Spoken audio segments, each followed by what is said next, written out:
The views, information, and opinions expressed during the following program are solely those of the individuals involved and do not necessarily represent the views of Access Communications, its representatives, or its employees.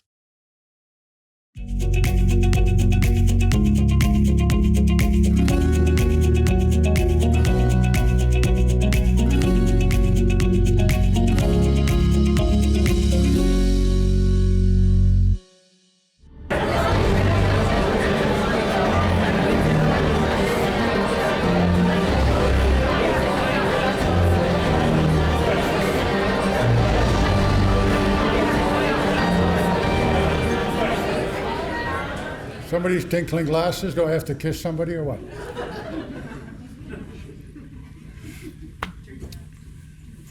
On behalf of the Yorkton Sports Hall of Fame and Museum, welcome to the induction of the class of 2023. My name is Dick DeRyk, and I have the honor of being the chair of the board. This evening is made possible by two things. The fact that Yorkton continues to develop top-notch athletes and builders of sport that merit the honor of being in our Sports Hall of Fame. Without them and their dedication to sport, there would be no class of 2023 or any year. And it is made possible by the incredible support of the business community and organizations in the city. This year, Harvest Meats, a Yorkton institution with a century-long local history, came on board as the premier sponsor, and 41 other businesses and organizations joined to help support this event. You see them listed on the signs at the front of the room and in the program, and we are grateful for their support. There are almost a couple of hundred of you here this evening from all over the province and beyond to help recognize our inductees. And not just our Hall of Fame inductees. After the revival and the revitalization of our organization last year, our board decided that there are many in our community who contribute to sports in Yorkton, individuals who may not necessarily qualify for the Hall of Fame, but also businesses and organizations that have a history of supporting sports through sponsorships, financial contributions, volunteerism, and other means. We decided there is a need for a new award to recognize those. We talked to the Yorkton Lions Club, and they have partnered with us without hesitation so we can recognize those who give back to sports in our community. This evening, we will be awarding the inaugural Yorkton Lions Support for Sports Awards to 5 individuals, 1 business, and 1 organization nominated by people in our city. Thank you, Yorkton Lions. President Denny Vachon will be coming up shortly so he and I can present these new awards. This is a major event. The major event of the year for us. It takes work, and I would like to recognize and thank our board for the work they have done to bring this about. Their names are listed in the program, but there's one missing because he came on board since the program went to the printers, so please add Larry off to that list. I would ask the board to stand up and be recognized.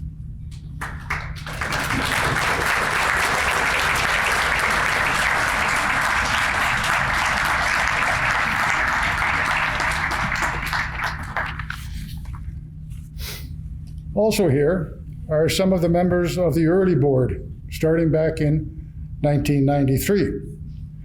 I see Linda Ziglo, I see Randy Golden, and in particular, our founding grandfather, Vern Pahal, who was its instigator and first president.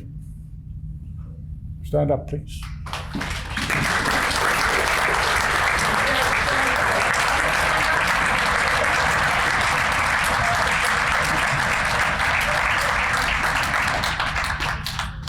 Linda stands up and you can't see that she's standing. I said I am standing. And Vern says, I can't get up at my age. So anyway. I call Vern the grandfather because the father of this revived organization back in 2020 was Don Pfeiffer, who sends his congratulations and his regrets, but he's out somewhere on a cruise and couldn't be here with us tonight. And I guess then the rest of us are probably just the kids, right? Some of us are getting too old for that. I want to tell you a little story about Vern. I'm not going to say how old he is. Well, he's 93, but my wife Faye and I are great-grandparents. We have a 7-year-old and a 3-year-old great-grandson. Vern taught my wife at the composite school in Yorkton. Okay? He's been around for a while.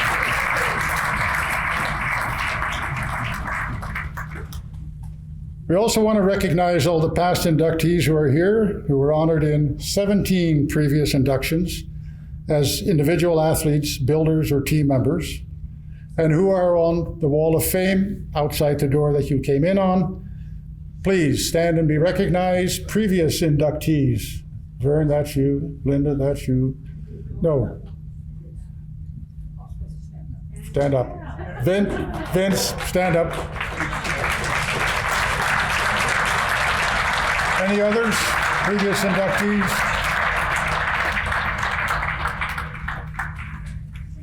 We're going back a long ways in history. In January, nominations will open for the class of 2024. We'll be doing this again a year from now, so please give some thought to deserving athletes and builders, and look for the nomination forms and the information about nominations on our website, www.yorktonsportshalloffame.ca, or if your fingers can't handle a name that long, just go yshf.ca. It'll get you to the same place. Tonight, board members David Beliski and Avery LeBlanc will lead the procedure as we award the Lions Support for Sports Award to kick off the ceremonies. They will be followed by Betty Duchak, our vice chair, and Ryan Kitchen, our treasurer and the nominations chair, to take us through the Hall of Fame inductions. Each Lions Award winner, each individual inductee, and each team member will receive a plaque recognizing their induction. Mayor Mitch Hipsley and I will assist by shaking hands down there, something we are eminently qualified to do. And I regret to say that due to extenuating circumstances, Harvest Meats will not be able to join us, but we thank them for their support. Jackie of Jackie Simple Shots will photograph the evening. Thank you, Jackie. As will Access Communications, Cole Smith behind the camera there. Access Now will be showing these ceremonies at a later date. And we have other media here as well. Brady Lang from CTV, Mr. Off from Yorkton This Week, I believe. I think that covers it. So, Denny, come on up. You and I are going to do the first presentations.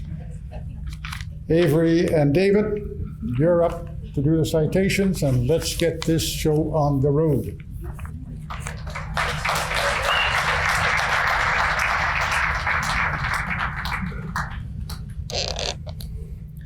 Hi, my name's Avery LeBlanc, and here's the first winner for the Yorkton Lions Support for Sports Award for 2023. Ray Bailey. In the early 1970s, Jackrabbit programs that taught children between the ages of 3 and 18 to cross-country ski were very popular across Canada and in Yorkton, where it was common to have over 50 children and their families participating. Raymond Bailey was one of those young people. Every Sunday afternoon, there were lessons at Deer Park, and his passion for skiing grew as he grew up. As a young adult, downhill skiing became more exciting, and he did that for a while.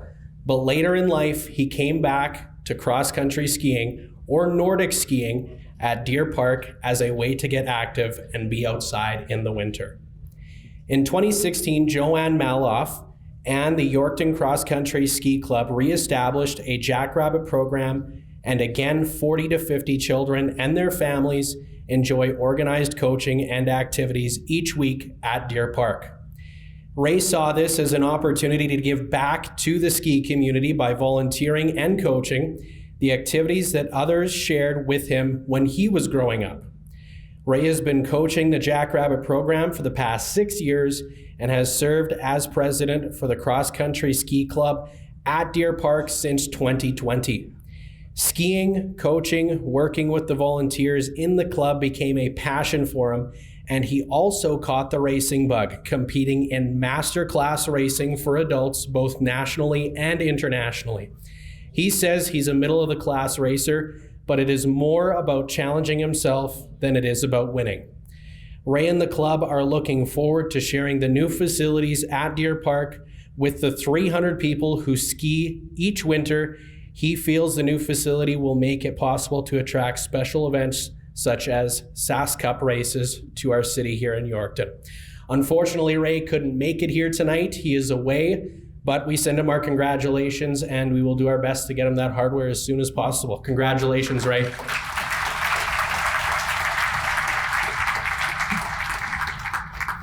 Good evening, everyone. I'm David Beliski, board member here with the Yorkton Sports Hall of Fame. I'm honored to announce our next Lions Support for Sports Award recipient. So I'm introducing Jason Gordon. Jason's amateur sports commitment to Yorkton began in 1979 as a participant on Yorkton minor hockey teams as a player.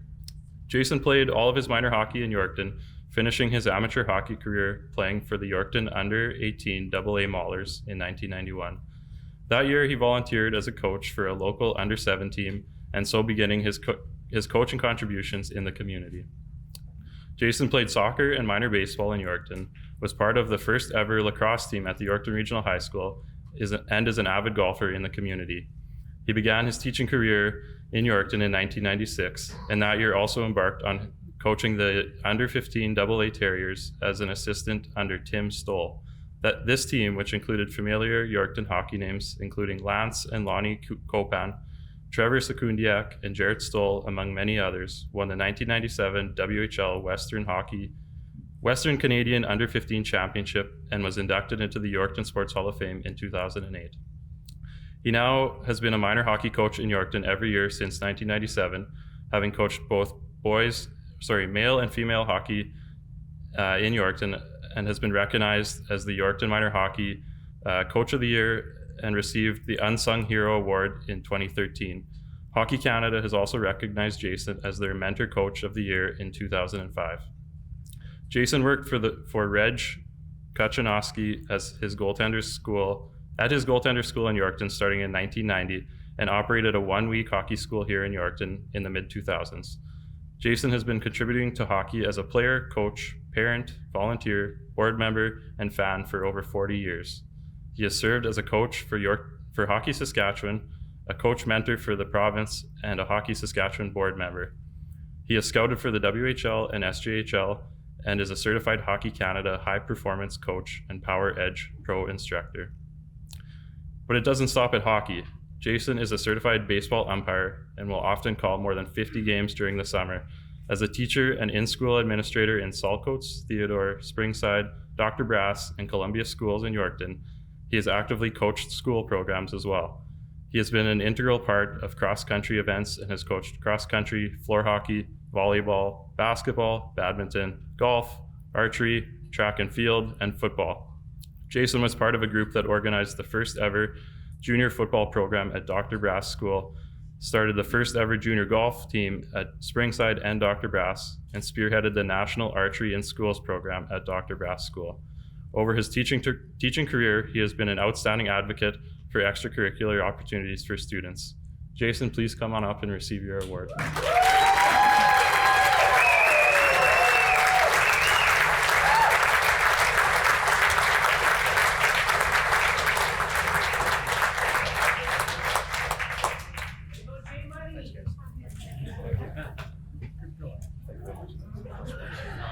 Turn around. Okay. Lady, you all get on this side. Okay. Are we looking good? Jason, what are we doing?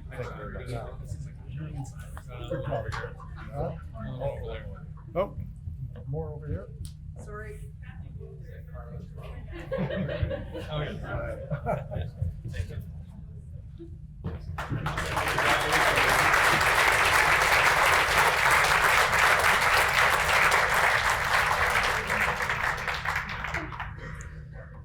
Our next recipient for the Yorkton Lions Support for Sports Award for 2023, Keys Taekwondo. Through its years in Yorkton, Keys Taekwondo has earned high praise from its students. The Dojang on Broadway in downtown Yorkton earns consistent praise from its students for their ability and willingness to adapt for all their students.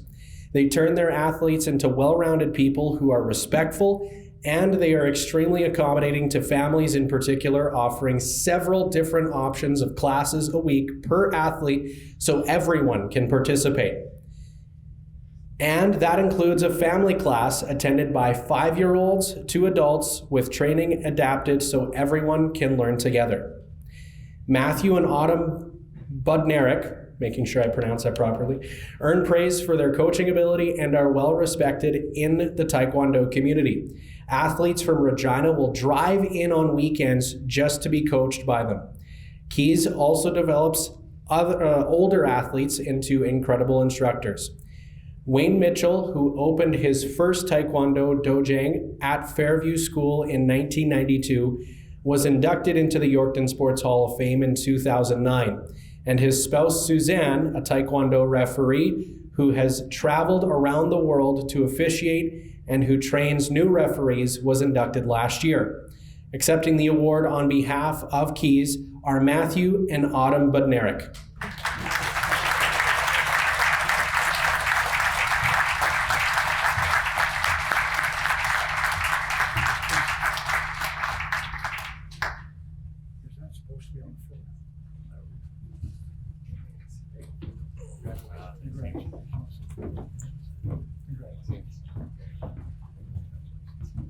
Face. Oh, Yep. good. Yep.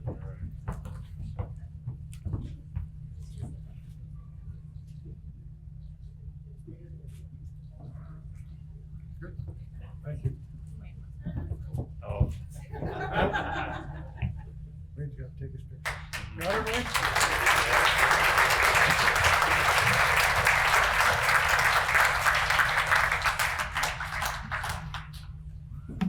All right, our next recipient of the Yorkton Lions Support for Sport Award is Kids Sport Yorkton.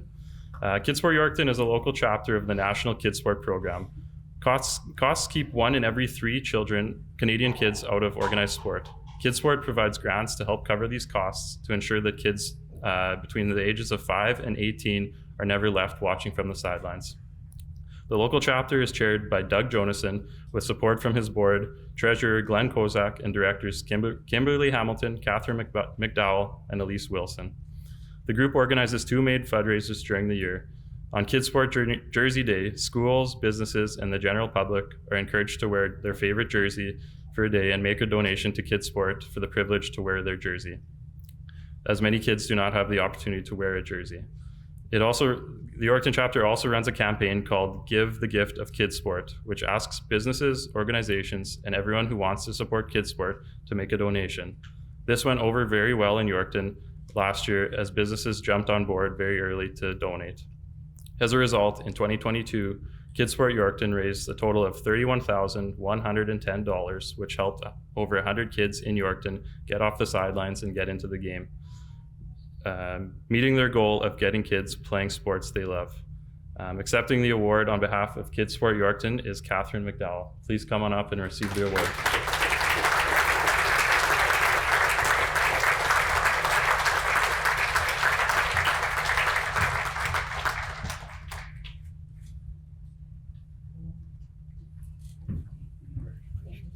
Pass it on to the rest of the board and to Doug. Yeah. Stand in the middle. Take some pictures.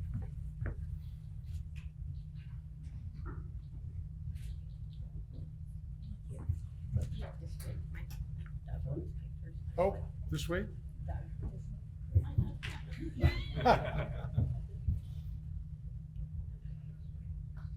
Thanks, workers. Yeah, Thank you. thanks.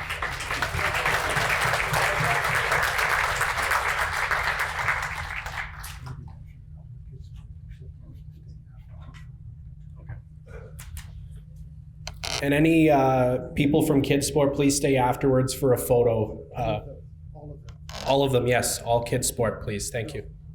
all recipients. All recipients of this award, stay here. Don't leave the facility.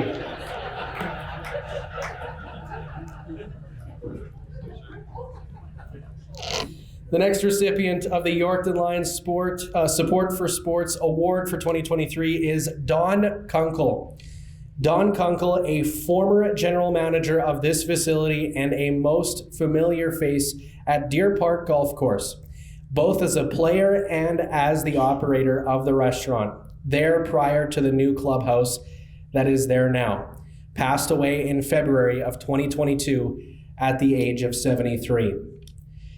Don had a lengthy history of community service and volunteer work in sports and other aspects of community life.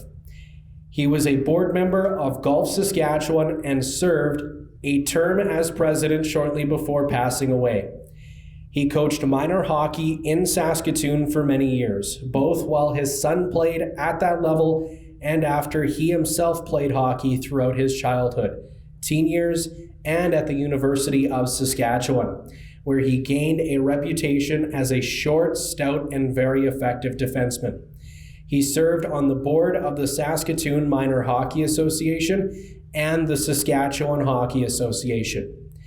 For all his reputation as a highly competitive golfer and rough and tumble hockey player, Don did have a soft side. He took the time to encourage young local golfers at Deer Park, providing support to young talent like Ella Kozak and Kate Johnson.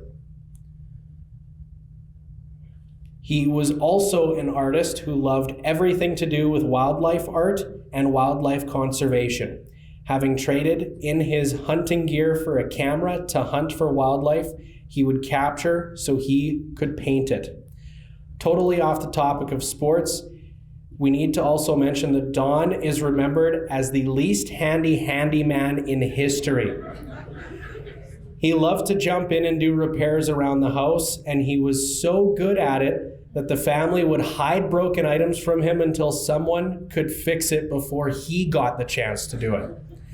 Much cheaper, quicker, and easier on everyone that way.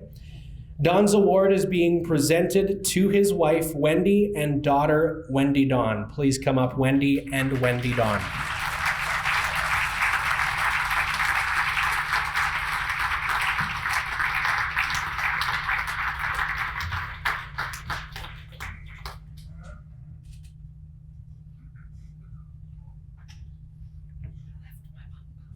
Mothers first.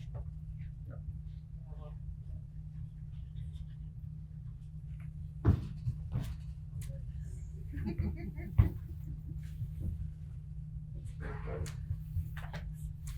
Very nice. That's the grandpa. Okay. How are we gonna? You and I'll get in the back. Yeah.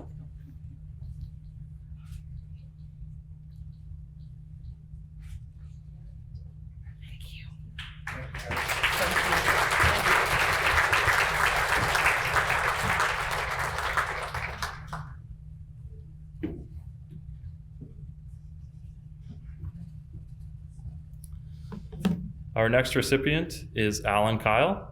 Alan Kyle is the vice principal of the Yorkton Regional High School, currently in his third year in that position.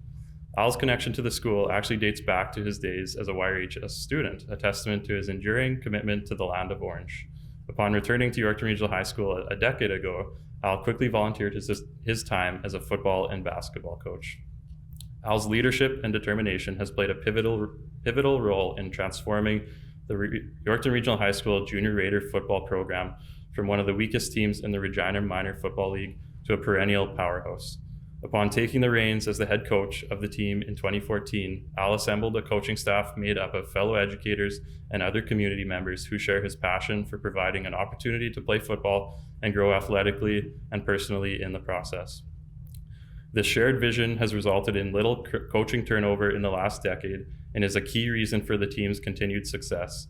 Year after year, the team has demonstrated remarkable progress, culminating in league final appearances in 2015, 2019, and 2022. In 2019, the Junior Raiders were successful in their quest for a Regina Minor Football Championship, becoming the first ever Yorkton team to be crowned champions since joining the league over 20 years ago. Al's impact on this team was recognized in 2016 and 2019 when he was named the Regina Minor Football Coach of the Year. Al also possesses a special ability to connect with troubled youth, many of whom face adversities at home. As a positive influence and role model, he has been instrumental in guiding these youth toward a better path. Al, please come up and accept your award.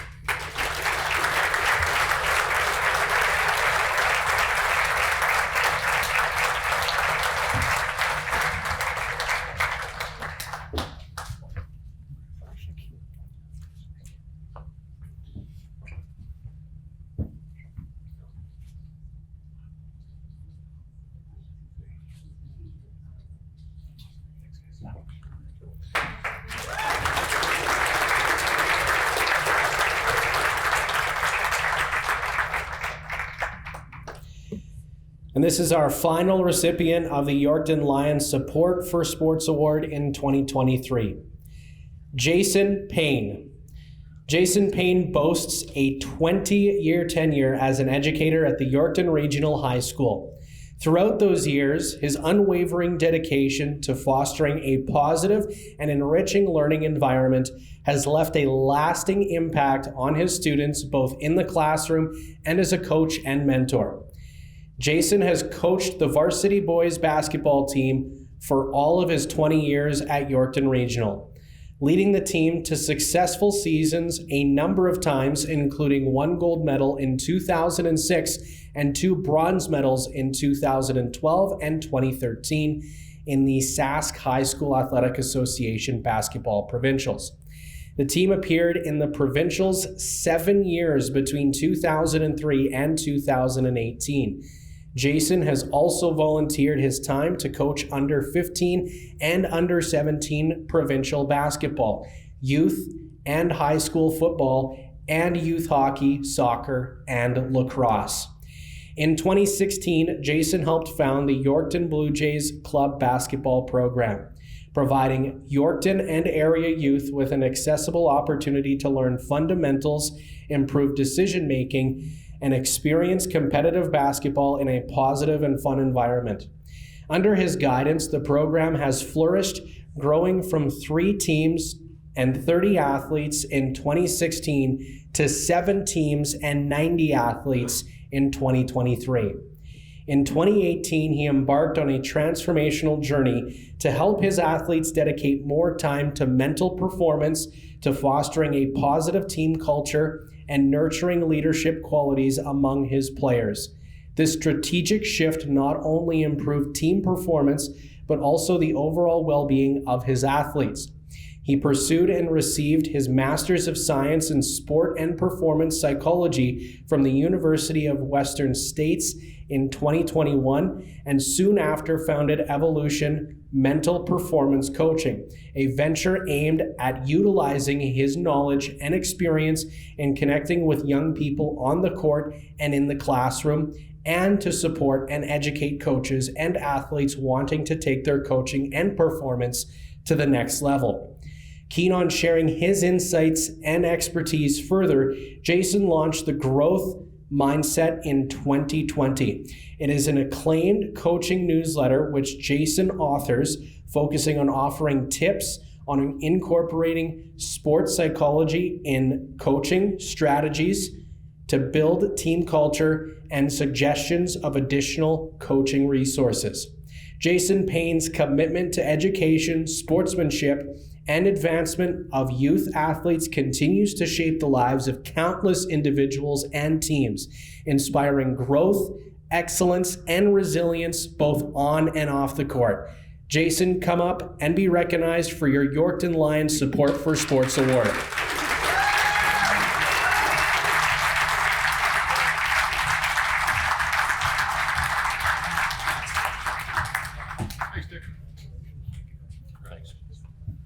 Here we have to turn it.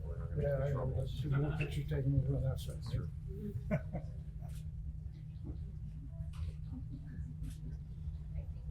Now we have to turn this way. Okay, all right.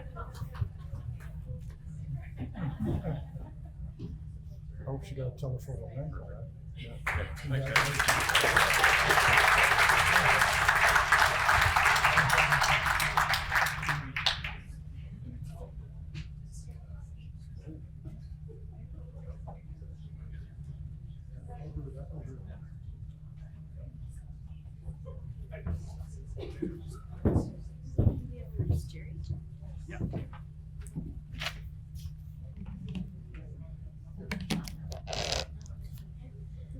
Congratulations to all of our inaugural recipients of the Yorkton Lions Club Support for Sports. Entering the, I guess first of all, I'm very honored to be representing the nominating committee on behalf of the Yorkton Sports Hall of Fame. Entering this morning, the Yorkton Sports Hall of Fame had inducted 84 individuals in 19 teams. Today, we're excited to add 4 new individuals and 1 new team that will be reveled in perpetuity into the Yorkton Sports Hall of Fame. Early this year, we put out a call to the community for anybody to nominate somebody that they felt would be worthy to enter the hall. That application is completed and is very similar to what you would expect for all Hall of Fames. The application period closed at the end of April, and the nomination committee then met and reviewed the applications, and we scored the nomination. Nominees are scored based on contributions and achievements at all levels, whether it be at the local level, provincial, national, or international. If they achieve the defined criteria, then they would be recommended for induction. This year, we are very pleased that we had a very strong group of nominations that were submitted. And we are very pleased to add 4 new individuals and 1 new team into the Yorkton Sports Hall of Fame. Getting his start at the age of 8 years old, when his mom and dad took him to the Tonkin curling rink, where he was allowed to throw rocks while his parents socialized, led Gerry Adam to a lifetime of achievements in the sport of curling. Gerry competed in many district, regional, northern, and Saskatchewan provincial championships, leading up to the 1999 Labatt Brier in Edmonton, playing third as a member of the Gerald Shimko team, the rink, I guess, along with Arnie Geisler and Neil Kersens. The team finished in 3rd place during the round robin with a record of 7-4, advancing to the Page playoffs where they defeated the Russ Howard rink of New Brunswick to advance to the Brier semifinal. Unfortunately, they fell in an extra end to the Guy Hemmings Quebec rink, but Gerry Adam was not finished with his Brier experiences. Again appearing, but this time playing the role of second with the Pat Simmons team, also along with Jeff Sharp and Steve Laycock, Gerry would participate in the Tim Hortons Brier in 2007 in Hamilton and in 2008 in Winnipeg, where the rink finished in 2nd place during the round robin, narrowly losing to Alberta's Kevin Martin and Ontario's Glenn Howard with a chance to make it into the finals. Gerry also appeared as the 5th to the Steve Laycock rink in the 2015 Brier in Calgary and the 2016 Brier in Ottawa. While in mixed curling, Gerry was the 2nd on the Brian Derboca rink, along with Kathy Trowell and Karen Cotney, winning provincials and representing Saskatchewan at the 2003 Canadian Mixed Curling Championships in Abbotsford, where they finished 10-1 during the round robin, finishing tied for 1st place, but falling to the Shannon Clybrink rink of Alberta in the semifinals. Now, Gerry today is not only being inducted as an athlete, but also as a builder in the sport of curling. Gerry is a board member and a past president of the Yorkton Curling Club, where he was also the chair and the co-chair of many major provincial, national, and international curling events that were held here in Yorkton, including the wildly successful Pinty's Grand Slam of Curling events held here in Yorkton in 2015 and in 2020. Gerry has given back to the sport of curling as an instructor, and a coach of junior and women's Saskatchewan curling teams, and has been a district representative with the Saskatchewan Curling Association for 10 years. Gerry was the coach of the Saskatchewan junior men's team at the Canada Winter Games in 1991, the 2006 Pat Simmons Brier team, the 2021 Jim Cotter Brier team representing BC, the 2022 Nathan Young Team Newfoundland team participating in the Canadian Junior Championships, and the 2023 Saskatchewan Under-21 Men's Provincial Championships. Gerry Adam spent 3 years as coach of Team Tirinzoni of Switzerland, which won the Swiss Nationals, the 2017 Swiss Olympic Trials, which earned them a spot, and they were competed at the 2018 Winter Olympics in Pyeongchang, South Korea. A lifetime dedication to the sport as curling has also seen Gerry recognized as the winner of the 1999 Ross Harstone Sportsmanship Award at the 1999 Brier, 2007 second team All-Star at the Brier, and in 2021, Gerry was inducted into the Governor General's Curling Club of Canada. We welcome Gerry Adam as both an athlete and as a builder in the sport of curling into the Yorkton Sports Hall of Fame.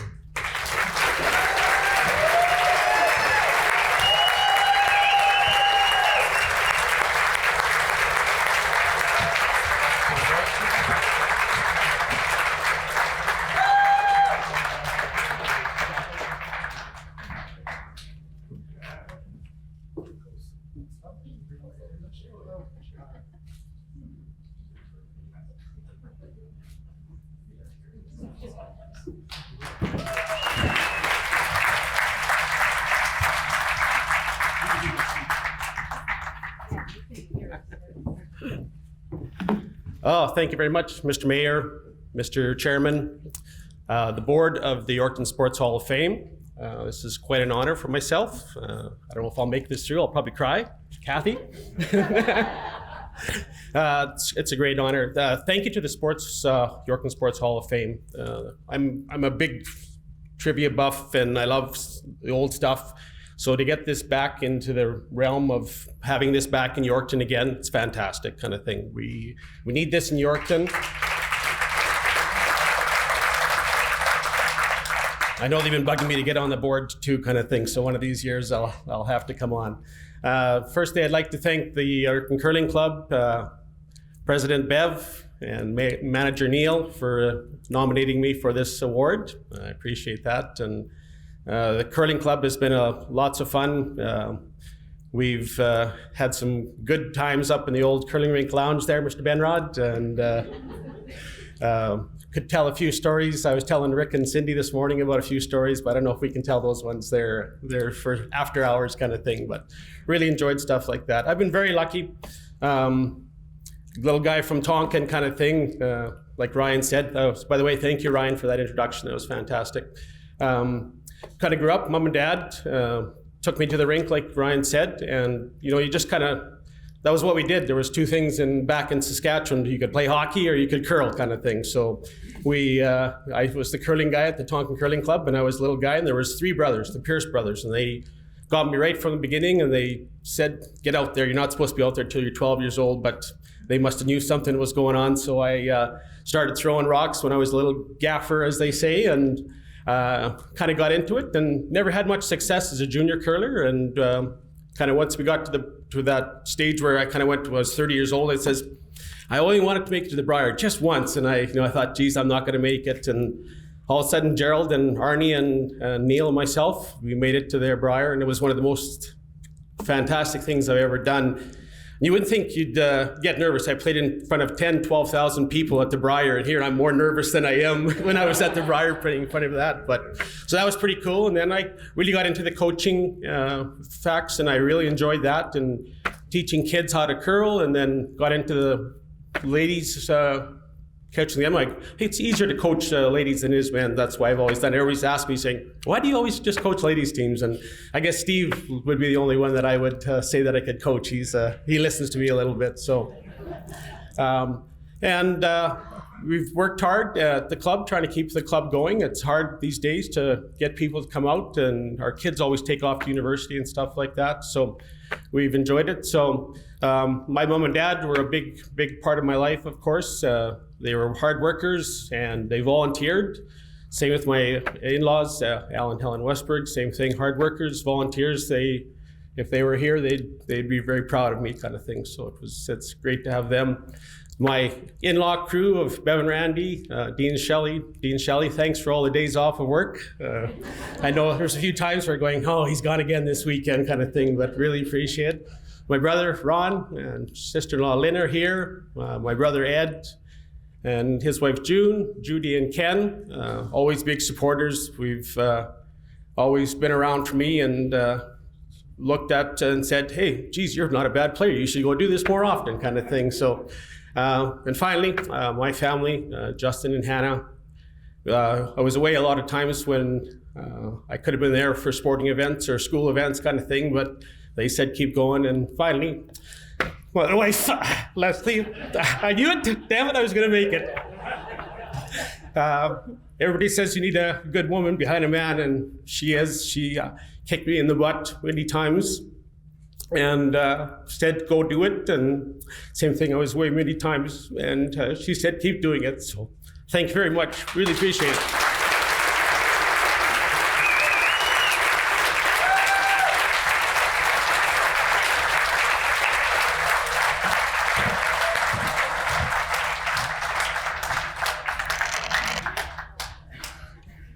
Our next inductee got his start on the natural ice two-sheet barn in Saltcote, Saskatchewan. Steve Laycock has an impressive curling resume, and he is a 3-time provincial champion in competitive slow pitch. At the age of 14, Steve Laycock won the Cambrian Cup as the top 16 and under curler in the Yorkton area. 2 years later, he won the Juvenile Provincial Curling Championship. In 2003, Steve and his team brought home the gold in the 2003 Karcher Junior Men's Canadian Championship in Ottawa, earning their ticket to the 2003 Star Choice Junior Men's World Championship in Film, Switzerland. Sitting in a 4-way tie for first place after the round robin, they defeated Norway in the semifinal by a score of 5-4, moving them to the final against Sweden. They beat them in an extra end, becoming the first junior men's team from Saskatchewan to ever win the World Juniors. Steve went on to win the 2006 Canadian University Curling Championship, and in 2007, he was a member of the Team Canada at the World Universiade Games. Throwing lead stones for Pat Simmons in 2007, Steve won his first provincial tankard championship. He would go on to win the provincial title another 8 times, and runner-up finishes 4 times before 2020. Steve has made 10 appearances in the Brier and twice as bronze medalist. He's competed on the World Curling Tour for more than 20 years, and testing strategy and skill, Steve has competed at the Canadian Doubles Curling Championships 4 times between 2016 and 2023. But all of that curling just isn't enough for him.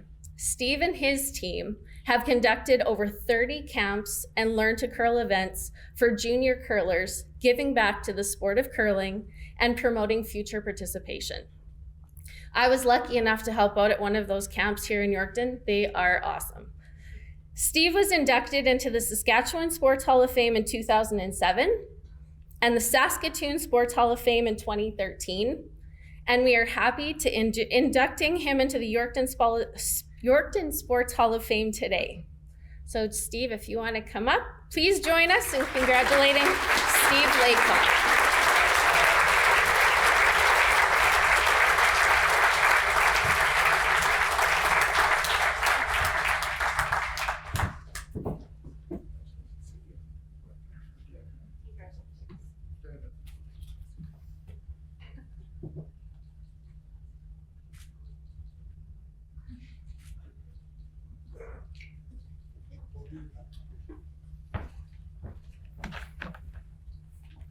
Looked like Gerry had his memorized. I got my notes out here. Well, what an honor this is. So Given I'm still actively competing, I hope this induction doesn't mean that I'm supposed to stop winning, but I promise if there is something different that happens, I'll splurge for an updated Hall of Fame photo. So hopefully that's okay. I just put the finishing touches on the speech today, so I haven't had a chance to test out how long it's going to take. I was joking with my son Owen last night that he was supposed to drive, so I had time to work on it, but given he's only 11, he didn't think that was right. But I'm sure most people here who grew up on a farm probably had been driving for a few years by the time they were 11, so I didn't think it was too bad of an idea. So first, more seriously though, thank you to the Sports Hall of Fame, Board of Directors, those who were involved in reviving the Hall of Fame back in 2020. Thank you to Bob Benrod for officially nominating me. Thank you to the volunteers and sponsors involved in putting on this event. And congratulations to all my fellow nominees. I want to specifically call out Gerry Adam, who is a tough act to follow with that great speech and obviously the great career as both an athlete and a builder. Obviously, a lot of the accomplishments I've had and what Gerry have overlapped, so that's kind of cool that we both got to enjoy this evening together. So my earliest memories of the Yorkton, playing in Yorkton, were being in the Sunday junior program.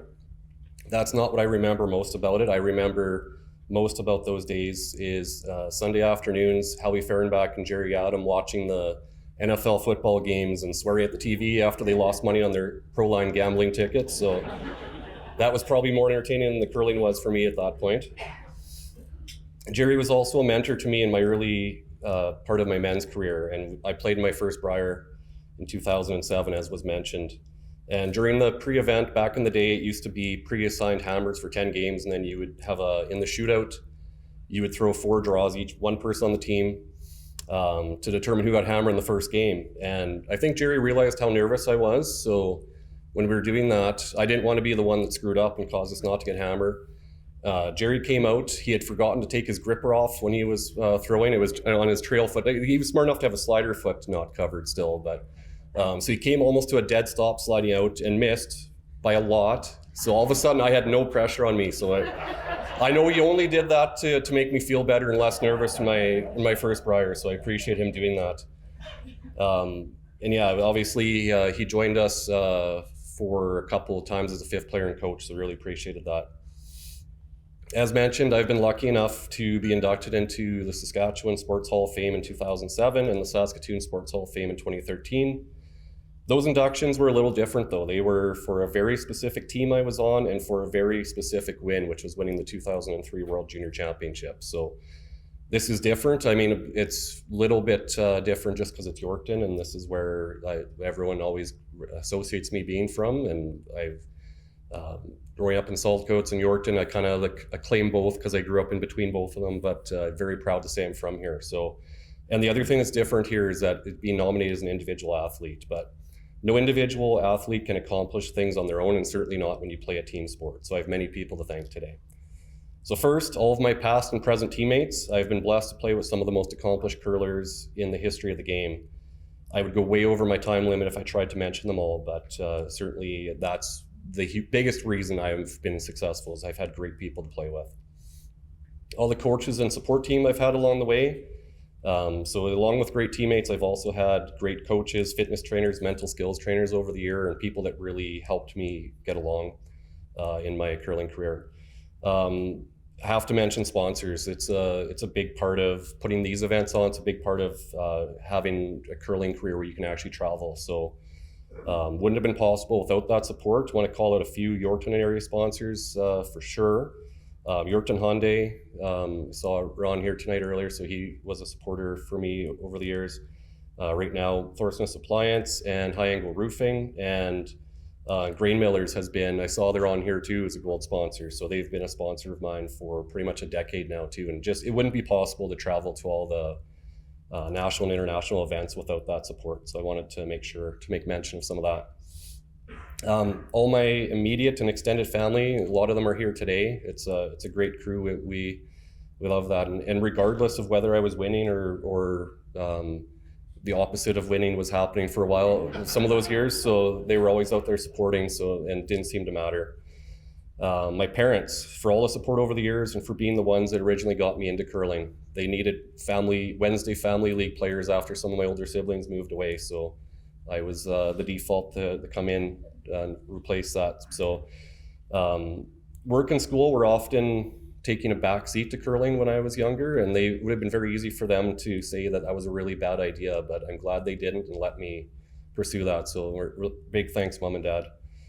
And then my wife Gina and son Owen. So my wife couldn't make it today. She had a pre-existing trip that was booked before we knew this was happening, and she's missed a lot of stuff, or I've missed a lot of stuff over the years because of curling. So I told her to make sure that she didn't cancel that because it'd been canceled twice already. So maybe she'll watch the video and see the nice things I'm saying though. And then my son Owen, who's in the crowd. So yeah, they've put up with a lot. I know Gerry mentioned this too. They put up with a lot of time away and have never once complained about it. So that's obviously a huge part of why, and it's no coincidence that some of my best success started happening when my wife Gina came into my life. So I'm obviously very happy about that.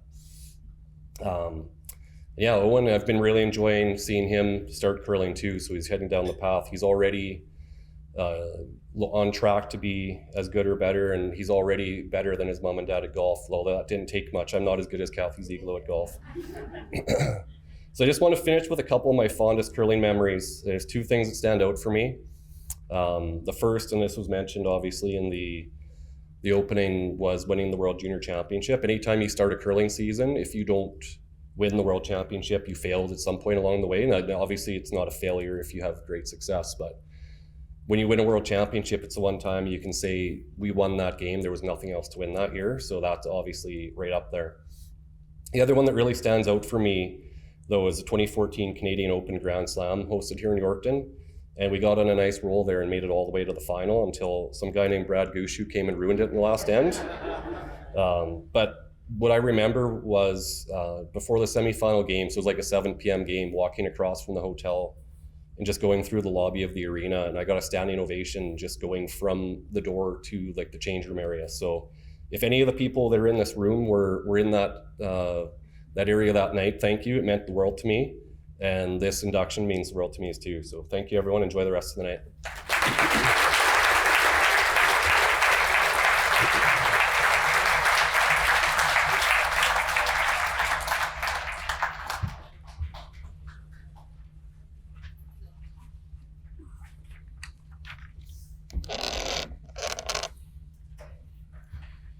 A love of swimming acquired at a very young age and a desire to be the very best that she could be had her leaving the comforts of her own home to Saskatoon at the age of 12 in order to pursue her dreams. Obviously, living away from home can't be easy, but it proved to be very rewarding in all of Madison Neufeld's accomplishments in the sport of synchronized swimming. Madison started her sports career participating in hockey, gymnastics, and baseball. Madison's swimming career began in Yorkton at age 6 at the local pool after a suggestion by a family friend. Beginning as a recreational swimmer, learning the sport and having fun, Madison soon found that she had a drive to win. Starting to compete in tournaments after falling in love with the sport. She competed provincially with the local Yorkton Aquabatics Club for 5 years, and then another 2 years with Team Saskatchewan and the Saskatoon Aqualines. A talented individual in the pool, Madison had many accomplishments and firsts with competitive figure meets, solos, and duet. In addition to individual success, Madison also achieved new highs for the Yorkton Aquabatics program in team meets and disciplines. Madison was a top-level provincial stream swimmer in the Yorkton Aquabatics Club in numerous age groups for her entire career. At the 2013 Provincial Championships, she won the gold medal in the 13 to 15 age group in the stream figure event, a gold medal in the solo event, and a gold medal in the duet event. At the 2015 Provincial Championships with the Saskatoon Aqualines, she again won the gold medals in the gold national stream duet and the senior national stream team events. Participating in the 2015 Nationals, in the age 13 to 15 national stream duet, she placed 9th overall in Canada. She continued competing, and this would lead her to the 2015 Canadian Open Championships, where she won a bronze medal in the senior team free event. Madison was recognized as the youngest member of the 2015 Saskatchewan provincial team that would compete at the 2015 Canada Winter Games that were held in Prince George, BC, where she would finish 5th nationally in the team event and 6th in the duet event, competing against athletes that were quite a few years older than she was. After the Canada Winter Games, she would move back to Yorkton as she wanted to impart the knowledge and the skill that she acquired while swimming at the national level, in hopes to inspire other up-and-coming talented club athletes by coaching the provincial stream trio and solo with the Aquabatics Club. Today, she continues to support athletes in the sport while she continues on in her post-secondary studies. Thanks to a lifetime dedication to the sport of synchronized swimming that all began here at home in Yorkton, we welcome Madison Neufeld for induction into the Yorkton Sports Hall of Fame.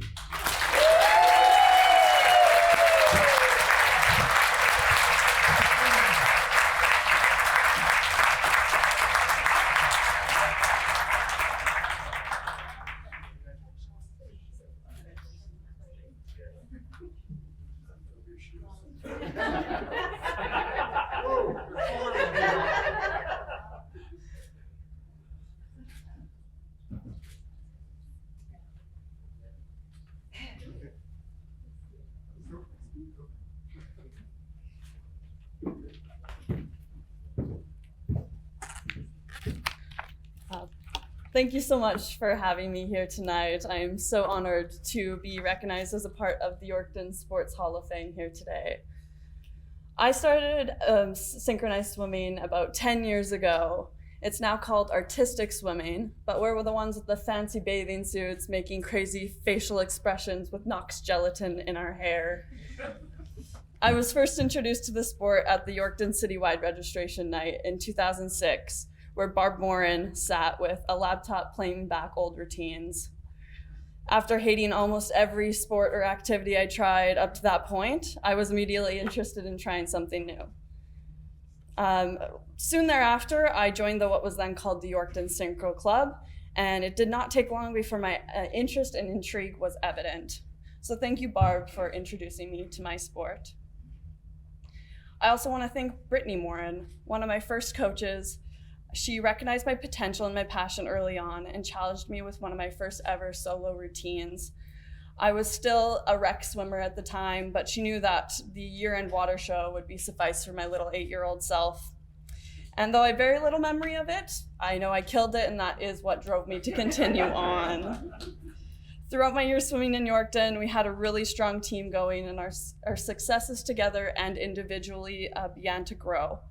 I was provincially competing solos, duets, team routines, and what were called figure events, which is basically when an individual swims up in front of a panel of judges to be scored on an individual movement. And I was doing well. I was surprising myself with every competition and enjoying myself along the way. And then Morgan Grenwald became my coach. Morgan had just got back to Yorkton from swimming at the Canada Winter Games with Team Saskatchewan. She brought back a lot of knowledge and skills and also a lot of stories about being on Team Saskatchewan. She opened my eyes to a much larger community within the sport and all the opportunities that were out there for me. So thank you to Morgan for being a role model and opening my eyes to a goal I didn't know I had at the time of being on Team Saskatchewan and competing at the Winter Games. This newly found goal did not come without the help of Lori Walks. I'm gonna be honest, this was a very hard part of the speech to write for me because I do not have the words to describe Lori, nor the impact that she's had on my life. Lori is very involved in the Saskatchewan artistic swimming world, as well as the Saskatoon Aqualines Club. She scouted me out, she saw my untapped potential and my drive, and she was the #1 person to say, yes, do this, pursue your passion, try out for Team Saskatchewan. We want you on that 2015 Canada Winter Games team. So Lori, thank you. Thank you for believing in me and pushing me to be my best self. With Lori's support and a lot of hard work, I was named a member of the Team Saskatchewan synchronized swimming team in 2014. And after a year of devotion to improvement within the sport and another round of trials, a member of the 2015 Team Saskatchewan to compete at the 2015 Canada Winter Games. So I moved to Saskatoon at the age of 13 to join the Saskatoon Aquilines so that I was able to practice with my team. Along with the memories that I made within that 2 years of being on that team, getting to compete at the Canada Winter Games was extremely fulfilling and one of the most unforgettable 2 weeks of my life. I wouldn't take back any of my experience. I'm so proud to be able to represent not only my province, but also my city along the way. I could thank countless other people today who have contributed to my success. My teammates and the lifelong bonds that we've formed, the Herman family for letting me live in your home, the Saskatoon Aquilines for letting me join your club, Brittany Leeper for kicking me into shape and showing me my true potential. And I want to thank the Yorkton Aquabatics for allowing me the room to learn and grow and uncover my passion. I want to thank my hometown for recognizing me here tonight. And I also want to thank myself and give myself a pat on the back for all the hard work that I put in. Thank you. My experience within the sport has granted me with so many skills that I use today in my work life, my studies, and in my social life. I'm so grateful for these experiences and these memories. And lastly, and I saved the best for last, I want to thank my biggest supporters, my family. All these two tables in front of us are my entire family. I'm so happy we're all here for me today. I cannot tell you how many events my family members have sat through in a hot, sweaty pool with 500 swimmers that all look the same in the same black bathing suit and white cap. I can't tell you how many different cities my family has traveled to watch me for maybe a total of 8 minutes out of the whole week. So thank you so much. Thank you for showing up for me today and always. And I want to give a huge thank you to my parents as well. Most of all, my mom and my dad have helped me in every realm to be where I am today, and I don't know what I would do without them. Thank you for always seeing my passions and supporting me regardless. Thank you for being my built-in cheerleaders. I love you guys. Thank you for being here for me tonight and always. It means a lot. Thank you.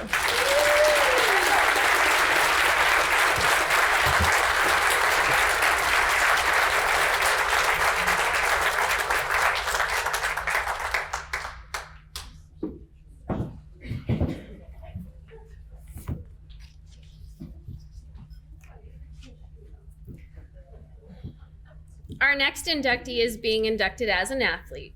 And when I hear the name Kathy Ziglo, I immediately hear her contagious laugh and see that gigantic smile. And I'm sure I'm not the only one. The first time I stepped onto the ice to play ringette, I was in awe. That girl can skate, I thought to myself. And then I thought, oh, her dad's the coach. I better not do anything to screw up. She made everything look fun, and she was good at everything that I saw her do. During her time in Yorkton, she was very successful in volleyball, ringette, badminton, bowling, and soccer.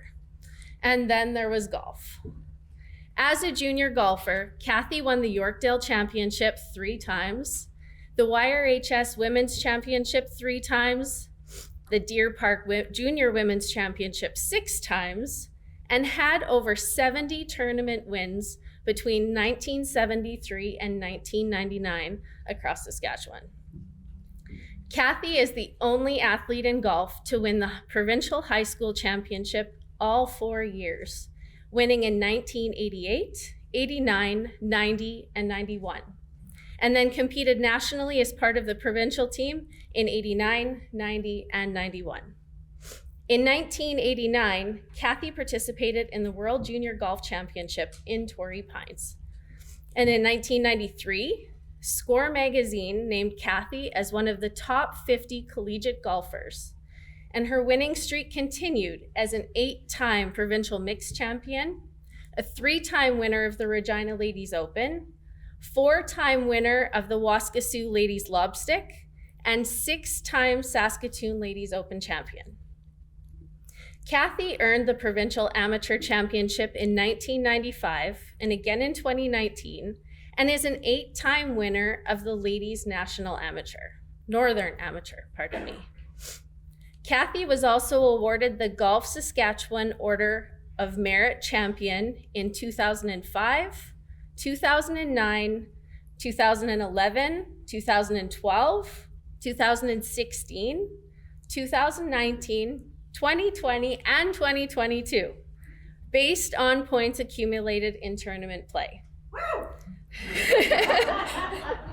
Kathy has represented her city and province in every decade since the 1970s and has captured a provincial title in every one of those decades. So congratulations, Kathy, on all of your achievements to date and all that are yet to come. Please join me in congratulating Kathy on her induction into the Yorkton Sports Hall of Fame 2023 class.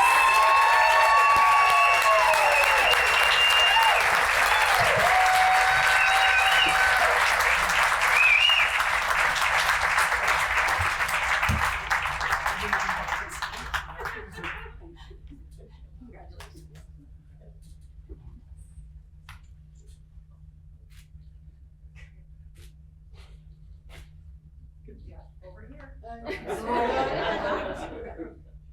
Thank you.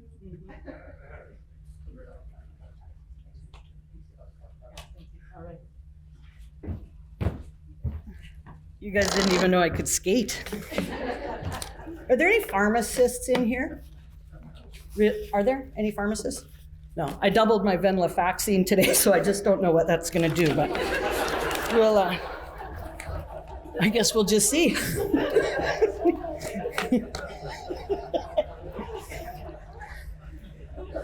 Anyway, first and foremost, I'd like to extend congratulations to all the fellow inductees being honored tonight, and all our friends and family who have come out to support, as well as the Yorkton Sports Hall of Fame committees.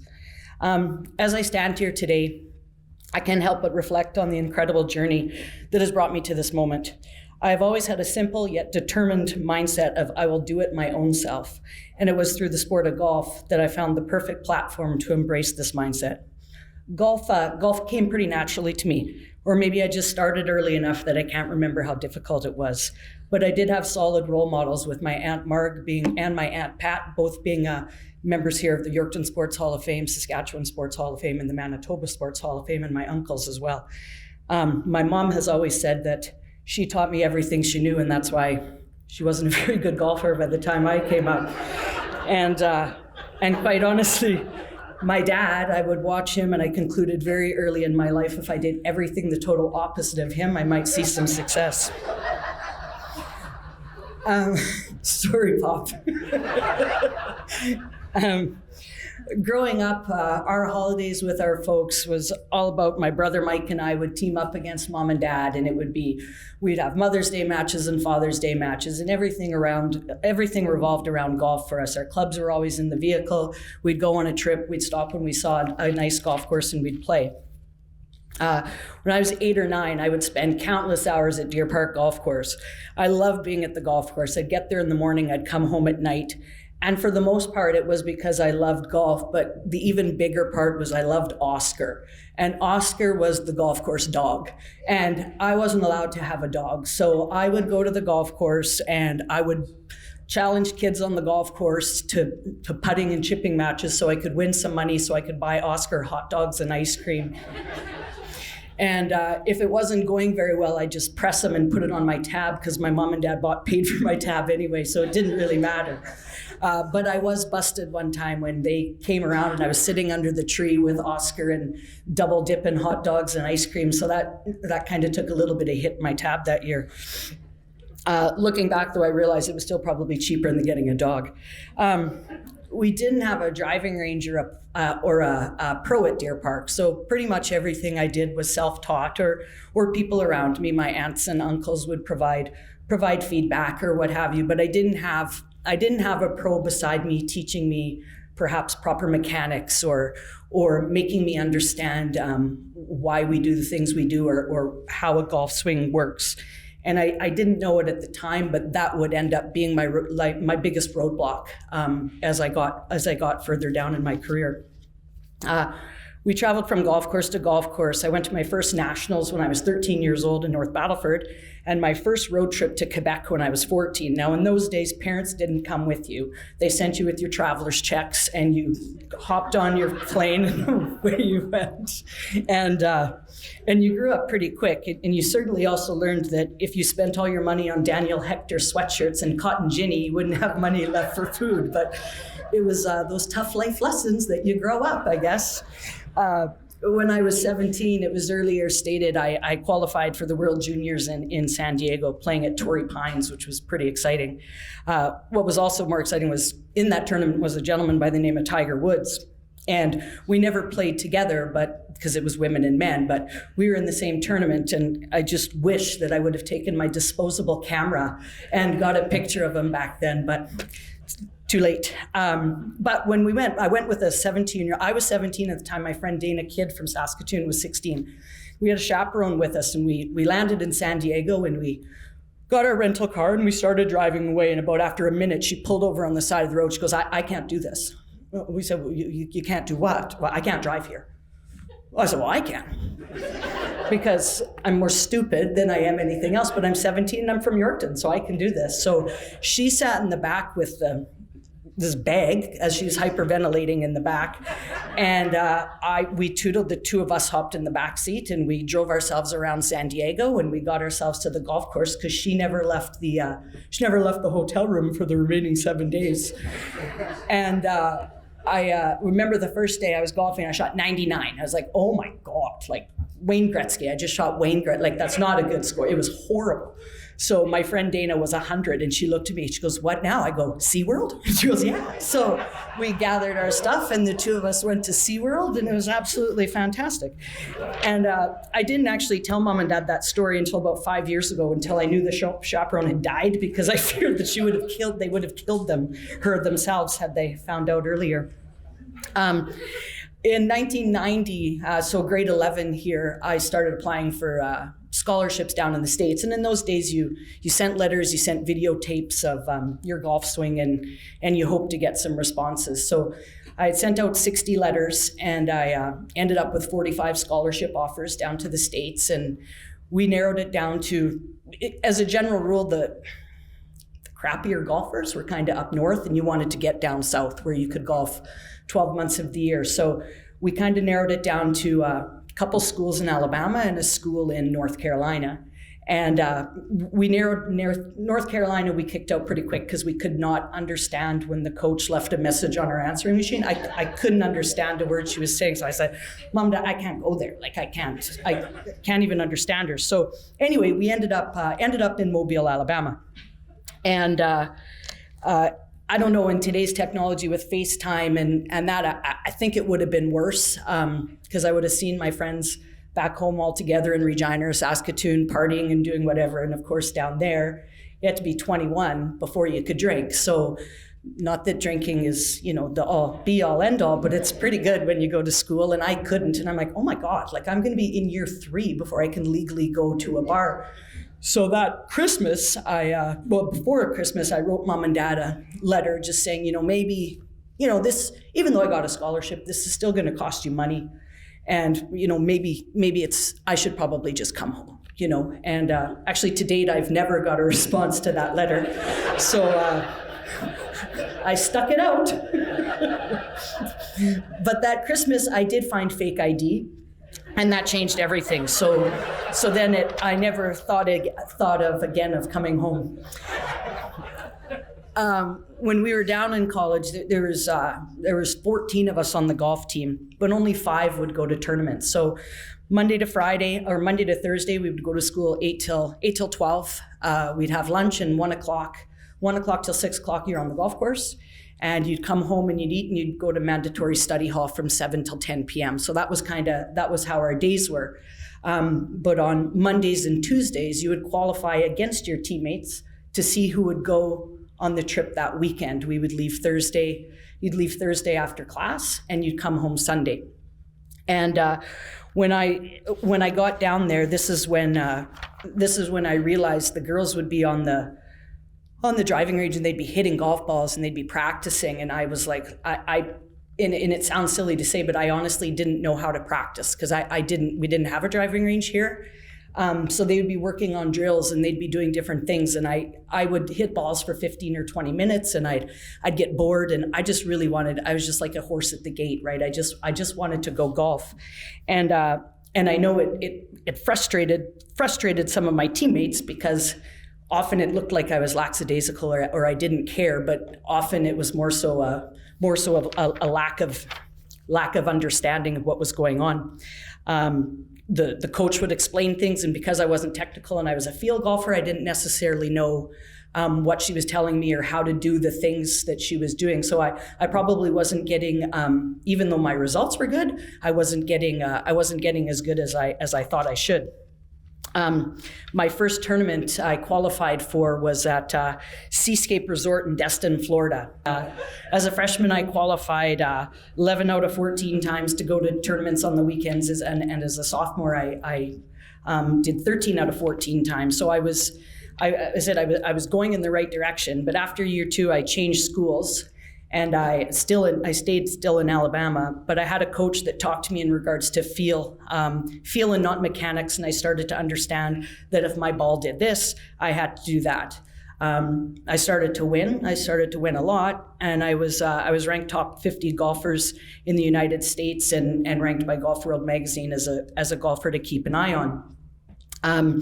My coach Mark worked with me a lot also on the mental aspect, and I'm pretty calm in life, but when the storm comes, it's not good. And I would find myself blowing up on the golf course if I had a bad hole or a bad shot, and sometimes it would take me a couple holes to recover. Sometimes it wouldn't hurt me, but sometimes it would hurt my performance because I couldn't reverse my bad attitude. So my coach introduced me to Tree It. So he said, whenever I got angry, I was to find a tree, touch the tree, and say out loud, "Tree it," and my anger would be taken on by the tree, and I could go back to positive thoughts. So there'd be days where people would be asking what in the hell Kathy was doing, walking all over the golf course, hitting trees, and my coach would just giggle and say, "It's just therapy." I think he made that up, but it worked okay. With my success at the college level, my next step was the LPGA, and that's what you do. That's every golfer's dream, but it was never my dream. I never wanted to be a financial burden to my family, and I never wanted to sink a putt that would determine whether I had to call home and ask for help because I did things myself. When I was about to start down the path of the LPGA, I quit my job at the golf course. I packed up my car and I came home, and never once did I look back. Here's the truth. I was good. I was really good, but I was never elite. And you needed to be that elite player to make it to that next level. I truly believe the main reason was that I simply didn't know how to practice effectively or focus on the things that would make me the best in the world. I just played the game I loved since I was young, and that was always enough for me. The greatest gift golf gave me was the friends and the experiences, and I really didn't care about the winning and the losing, and maybe that's in essence why I won so much. Over the next 25 years, I would sporadically compete in golf, but my holidays were limited, so I was unable to do everything I wanted, and golf took a back seat. I didn't know many of the new competitors. They didn't know me. I also didn't have the opportunity to play against the younger generation. In 2019, I played at the Sask Amateur in Saskatoon, and I won 24 years after my first. It was then I started playing with some of the younger girls. And I was with Ella Kozak from Yorkton, Brooklyn Fry from Shellbrook, and Autumn Niesner from Regina. And the three of their combined ages did not equal mine when we played together in round one of the amateur. Don't get me wrong, I wanted to beat them. But always goal one, I wanted them to see that a person, this is something that they can have with their life, right? They can be doing it for their whole lifetime and see that it can be something that can be enjoyed. And I feel it's important to be mentors to those around you, stand up for those who are better than you, and those who are not. I remember walking into golf tournaments in Yorkton and area and women leaving the golf course because I was going to win and they couldn't beat me. And it was irrelevant that they couldn't beat the other 60 women that had entered for the tournament, but it was the fact that that Kathy Ziglo has just walked in and we can't beat her, so we might as well leave. And I remember those feelings, and I remember thinking, I will never, ever let another junior or a young golfer feel the way that I did. So I want to make sure that I'm the person who changes dates for tournaments so young golfers can participate. And I want to change dates and not change dates for when they're going to be out of town.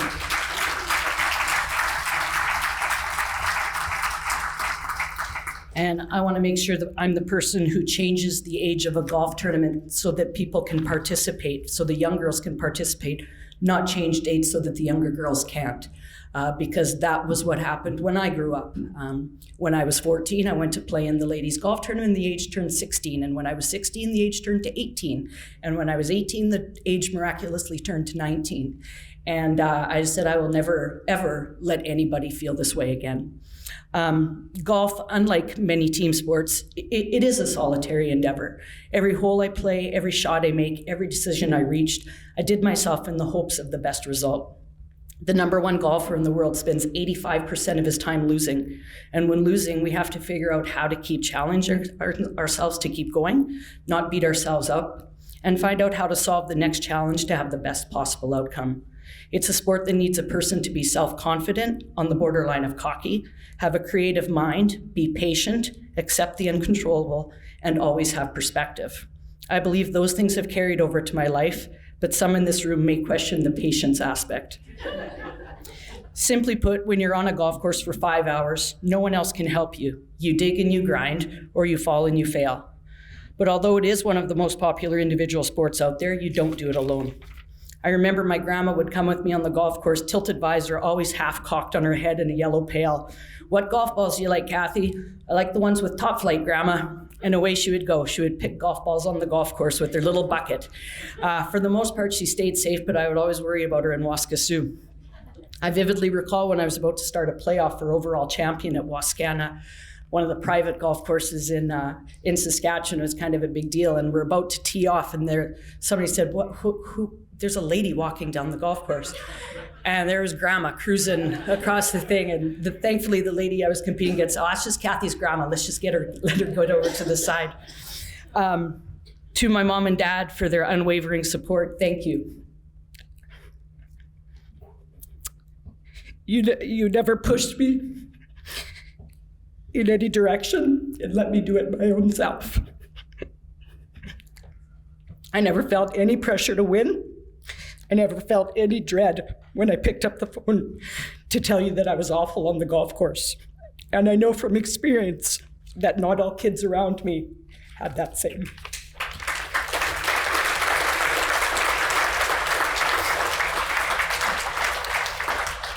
Mom, I really wish you didn't polish my shoes when I was younger. But outside of that, you absolutely nailed it. Dad, I really wish you would follow me around the golf course and watch me play. But I know your heart breaks every time something goes wrong for me, so I will continue to look for you on the 18th green. My brother Mike, I don't know how much you realized that throwing things when I was about to hit, yelling in my backswing, and every other annoying thing you did on the golf course would help me become mentally tough. So for that, I thank you.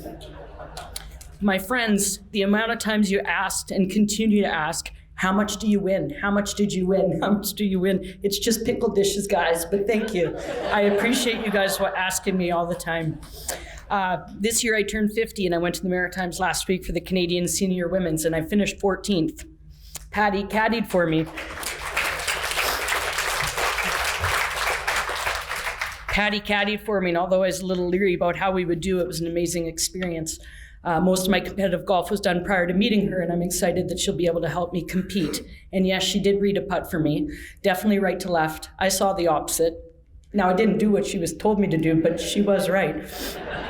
And on the first hole, we didn't have a cart that day, and she had to run after us in the group, and she got to the golf ball where I was standing on the first hole, and she goes, if I can run this flippin' golf course, you can get a flippin' par. So it was good mental. Anyway, standing before you, I'm flooded with memories of my incredible golf journey. I think of lunching a round of golf with Annika Sorenstam. I think of watching Greg Norman at the Masters and walking around Augusta, going with Denise and Joe on golf trips, my brother and I going to Florida on a golf clinic, Gerry Adam caddying for me at provincials, Leslie Adam and Auntie Bev on our golf holidays, and the endless rounds with my friends and my family, and all the lifelong relationships, all because I continue to chase a little white ball. I'm so very thankful for what golf has given me and will never take that for granted. Thank you again for my induction, and good evening.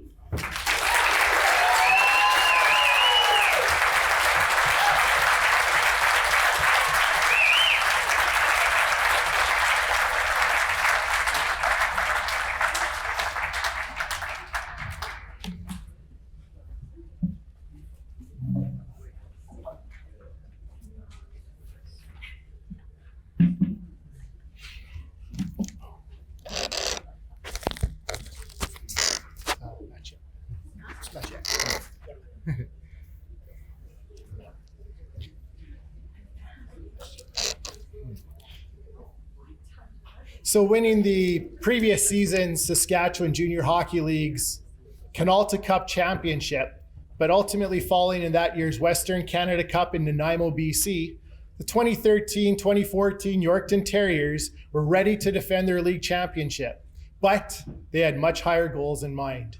It was a winter to remember for hockey fans in Yorkton. The Terriers rolled through the regular season with a 37-12-7 record, good for first place and the league pennant. Led on the back end by captain Devin McMullen and the Norrish twins Brady and Chase Norrish, along with league all-star goaltender Cale Thompson, the Terriers were a tough team to score against, especially on home ice, where the Federal Agencies Arena at the Gallagher Centre was routinely filled to capacity by fans.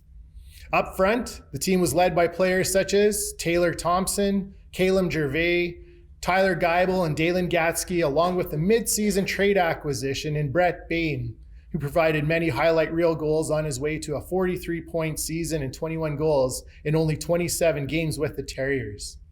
Head coach Trent Kassan, assistant coach Casey O'Brien, GM Don Chesney, and director of player personnel Gary Carson formed a very talented championship roster that would prove to be resilient all season long. After dispatching the Notre Dame Hounds in 5 games to open up the SJHL playoffs, the Terriers would face off against the Humboldt Broncos. Despite an opening game triple overtime loss, on home ice, the Terriers would then reel off 4 straight victories to advance to the league finals to face off against their rival, Melville Millionaires.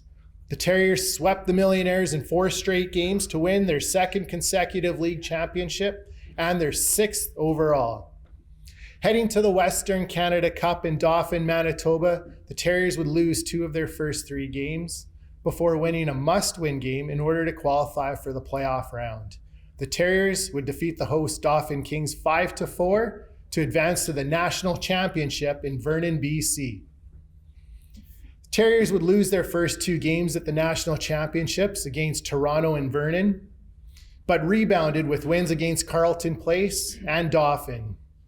In the semifinal, the Terriers eliminated the host Vernon Vipers to advance to the national championship final against the Carleton Place Canadians to be shown live on TSN.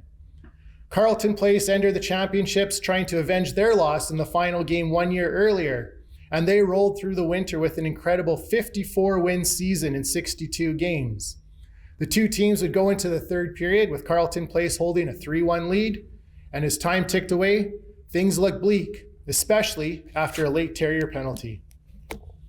However, the Terriers killed off the penalty, and then with just under 3 minutes remaining, Tanner Lischinski scored to give the Terriers life. Now, while the goal was still being announced, Dylan Johnson scored only 8 seconds later to tie the game, and the Vernon Arena was rocking at the national championships as they were about to go into overtime. It would only take 5 minutes to settle things. And to let you know the rest of the story, here is the voice of the Yorkton Terriers, GX94's Benny Walchuk with the call. And it's hard for it to sink in. It wasn't a pretty goal, but that'll be. I could barely see it. Like, I just tried to jam it 5-hole, and I don't think that one touched the back of the net either, but the ref was there. The happiest feeling of my life. One back by Falloon. Here's James Norris, a shot though. Blocker save. Terry he puts it by. They score! They score! They score!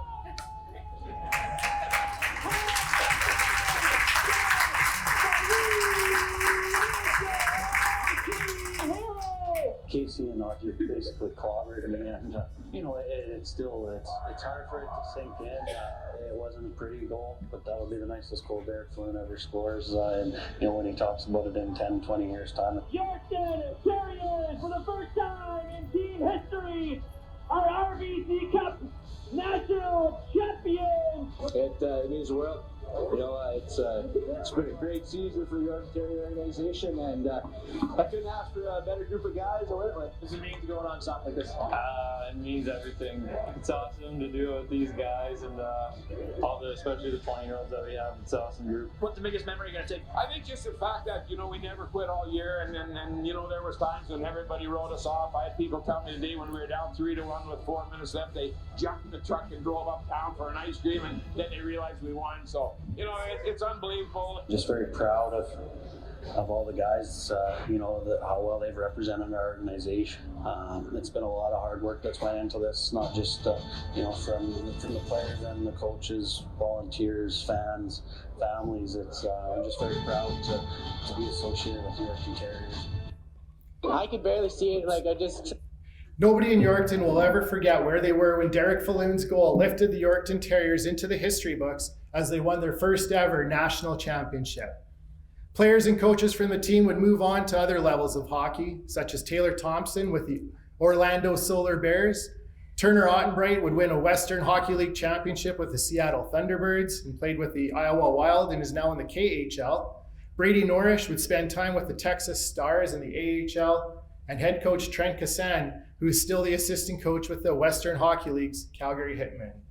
After a memorable season culminating in a national championship, we are proud to welcome the 2013-2014 Yorkton Terriers into the Yorkton Sports Hall of Fame.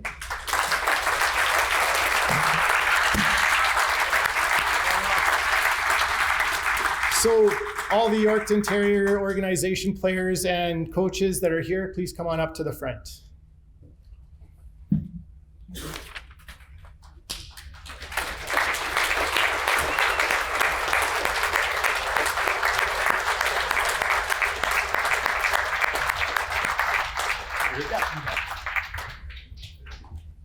Today we recognize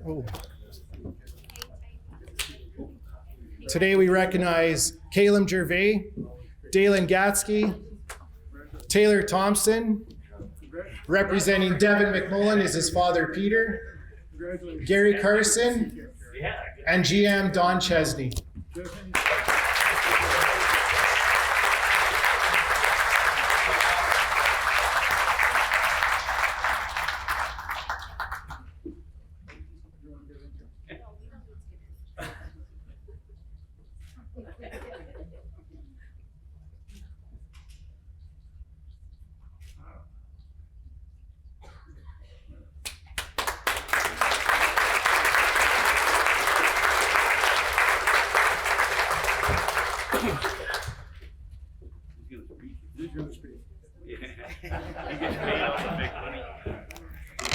Good evening. It's a pleasure to be up here.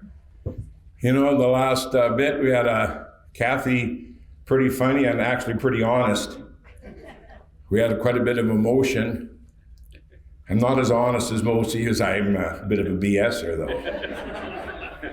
I just want to, first of all, congratulate all of the rest of the inductees tonight for the Terriers here tonight and myself and the Royal Bank Cup Championship team. It's a great pleasure. Why don't you guys go sit down? I'm going to be talking here for a while.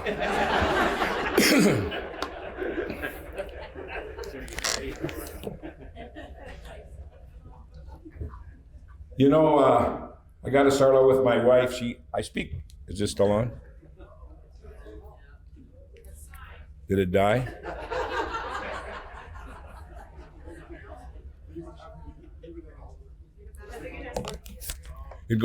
Does it go dead?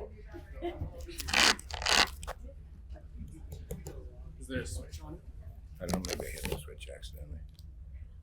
Just leave it in Testing. I'll just leave it in the holder. Yeah, I'll just leave it in the holder. You know, I speak quite a bit around the country, and my wife always figures she wants to be part of my speeches. Well, I mean, I've been doing this for 60 years. We've only been together about 20, so. This last week, she was reading a book called Simple Abundance. Probably a lot of you people here that do counseling read those books. It said, the world needs dreamers, and the world needs doers. But what it really, really needs is dreamers who do. And when you look at everybody here tonight that's get inducted into the Yorkton Sports Hall of Fame, there's a lot of dreamers that did do it, what they were going to do. And it's so proud to be here. I just want to acknowledge a few guys. Brian Caspere is here. He won the championship with York SJ under Jerry James way back in the 80s. Brian Caspere. You know, all through the years of being in hockey, there's always I run into some guys, and another guy that I want to acknowledge is Vern Pahal. Vern Pahal was always, anybody that I asked and I said I was from York, and they said, if there was one guy that could play in the last 20, 30 years, would be an NHL All-Star, was Vern Pahal. So, Vern, I'm glad you're here tonight. That's a pretty high recommendation. You know, when I look back, I see a lot of family here and a lot of parents, and, you know, that's what kind of makes it work. And like I said tonight, there was some laughter and some honesty and some tears. And so I kind of little think of my parents and what they did for me. I grew up just south of town on number 9 highway, 14 miles. We had cows and horses and sheep. We never had a combine, so we called it a ranch. Now, as we went on, we had a little creek right behind our house that hooked into Crescent Lake. So when I was 5 or 6, my mom would say, take your puck out, skate to the lake, but don't go on the lake because we don't know how deep the ice is, how thick the ice is, and you might drown. We don't want to lose you. My mom had bought me a little Montreal Canadian toque from Sandstore on Betts Avenue because there was hunters. She said, we don't want any deer hunters picking you off when you're skating through the willows. I remember the first time I was brave. The first couple of years, I was too scared to go that far. It was about a mile.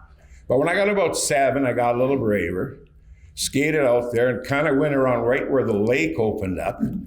And there's a whole bunch of Canada geese, about from here to the bar. I didn't scare them, and they were squawking. There was water.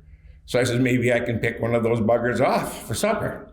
So I fired a puck. Well, I couldn't shoot a puck. I was only 7.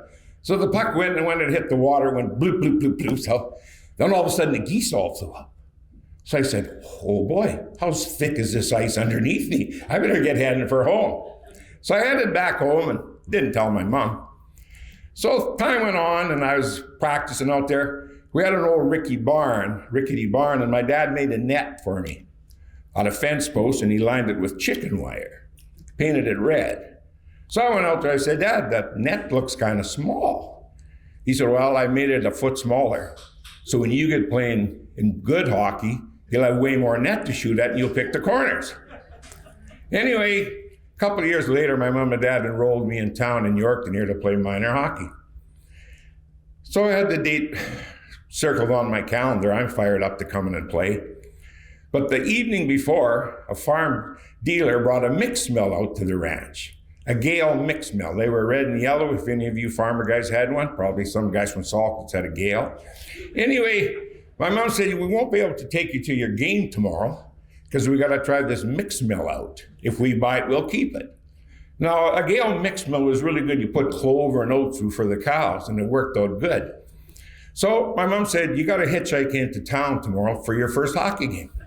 Hitchhike. I was 10 years old. So I get out on the highway, and you got to remember, we were in a safer time back then. Nobody would have kidnapped you. My mom always joked if somebody kidnapped Donnie, they'd bring him back in a week anyway. I think she was joking.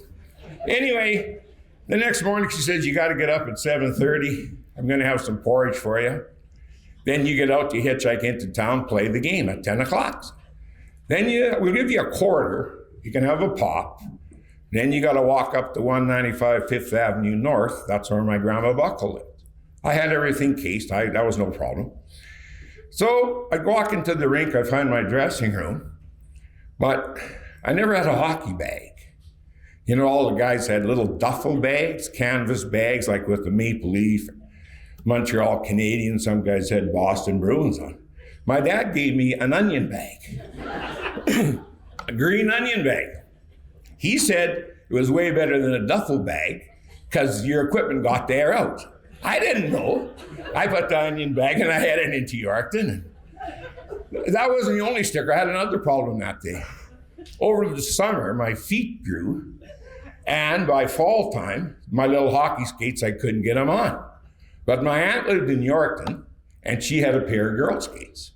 Now, not figure skates, just regular skates, white with white laces, the low back. And so my dad took them to Luchers, and he got them sharpened, and they were a little big. So my mom said, we just got to put a pair of woolen socks in. So I did. And when I went into the room with the onion bag, a few town kids started snickering. They were laughing at me. One kid said, are you selling onions here? So I didn't know. And then when I pulled out these white skates, like the guys would just burst out laughing at me, eh? But you know what? I never got bullied. I wasn't intimidated. I didn't really care. I was just there to play hockey. So as we went out there, you never forget it, our team was called the Playmores. So we had powder blue sweaters with a red P on and a number 10 on the back. And when I pulled that sweater over my head, I was a dreamer. I wanted to be a hockey guy the rest of my life, number 10. Well, we went out there, and you never forget your first game. We happened to win 7-1. I got 4 goals and 3 assists. So when we come in, everybody's hip, hip, hooray, and everybody's happy. So my first coach was Art Gerber, if any of you older people know him. He was my first coach, so he closed the door. He walked around the dressing room and he said, you know, when this farm kid came in, he had the onion bag and the white skates, everybody's laughing at him. But then you can see that he's a pretty good little hockey player, and we're glad he's on our team. He said, I want to tell you guys, never judge a book by its cover. Whether I was a player, a coach, or a manager, didn't care what color the kid was, what nationality, what creed, if he was big and cross-eyed and short and couldn't skate. If he was a good player and a good guy, I loved him, and it served me well right up until now when you're trying to pick teams and play with guys. You know, after the things got a little better, my mom, they were big Western Producer readers. And the next spring, my mom was reading a Western Producer, and there was a thing about a hockey school in St. Andrews, New Brunswick. So my mom said, we're sending Donnie to New Brunswick. Well, it's kind of ironic. We had never been east of Whitewood. And she's sending me to New Brunswick. I was 15 years old. So she phoned down there and sent a check, and they sent some info, and you're going down there for 2 weeks. So she bought a ticket in Malvo on the train for $43 one way. Now, Peter McMullen was out and seen the bill, the receipt I showed him last spring, just to keep my story straight. So $43 to get on the train from Malvo, go to Moncton, New Brunswick, and then out to St. Andrews by the Sea. So we weren't broke, and we had lots of food, but we didn't have a lot of extra cash. So my mom, she was a baker. She made 2 big loaves of bread. She made one with egg salad sandwiches and one with bologna. She said, you got to eat the egg salad first because they'll go sour on you. She said, you can start eating the bologna when you hit Quebec. Give me a glass of water, baby. Anyway, so you know what? We had a big old crabapple tree out in the yard, and it's still there. And in the fall, my mom would make me go up there on a recce ladder and knock down these bloody crabapple trees that were right at the top.